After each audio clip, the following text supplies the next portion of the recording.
why don't you come on over here and let me talk at you for a second? I heard about that trouble you were getting into with that joiner boy. Now calm down. I ain't mad at you. I just want to talk, alright? Alright. Did I ever tell you about that old wither I used to try and fight on my own? Yeah, you know the story. Your old dad here went week after week after week back down to that fishing hole to set up camp and wait for that mean mugging beast to take a break from blowing up them cows. I actually thought I could take it out myself, like a fool. But what I didn't tell you about before was this feller named Maxie used to be down at that fishing hole too. Now, Maxie and I, we didn't like each other. Couldn't stand each other, in fact.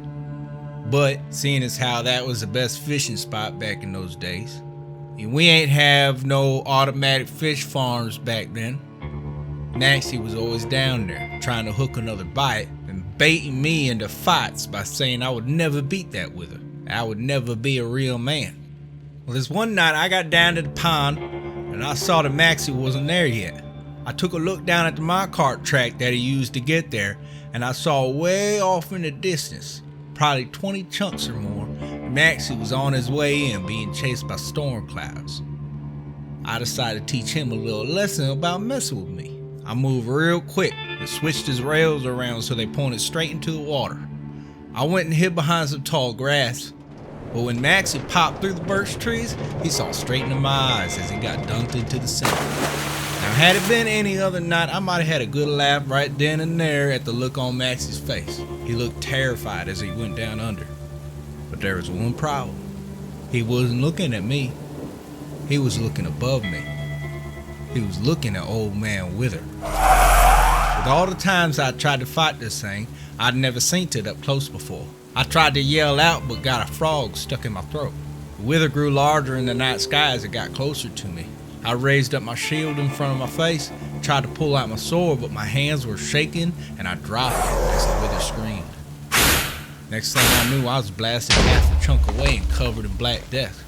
I was sure I was a goner. The thunder cracked and shook me to my senses, and I looked up to see the dark shape of the beast silhouetted by the lightning. But I also saw something else. Little Maxie was crawling out of the drink like a muddy pig. In his hand, he had my sword. We looked at each other, nodded in agreement to truce. I took off running and hollering into the forest. Didn't take me long to hide behind some birch trees, but the Wither was no doubt gonna find me if Maxie didn't do something quick. Then I heard it.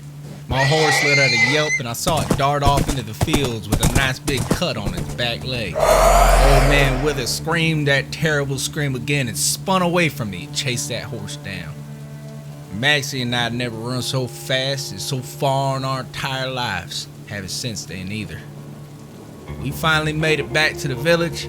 I looked at him, gave my new brother a hug, and we laughed about how our parents were probably gonna kill us since the Wither didn't. We've been friends ever since. My point, son, is that it doesn't make no sense to create enemies over some silly stuff that don't matter. Show some respect and forgiveness every chance you get, because you never know when your life might depend on someone else getting you out of a jam. Maxie was right. I wasn't man enough to beat the Wither. Not that night. But after that night, I became man enough to show humility in order to keep my friendships in order. Now I want you to go talk to that joiner boy. I want you to try and work things out with him. If he don't accept it, that's okay. You can't control anyone else, but a real man can control his tongue and his temper. And even if he's afraid of old man Wither, he shouldn't be afraid to show compassion. Alright, now you get inside and get ready for supper. There's one thing you should fear, it's the wrath of your mother. Get on now.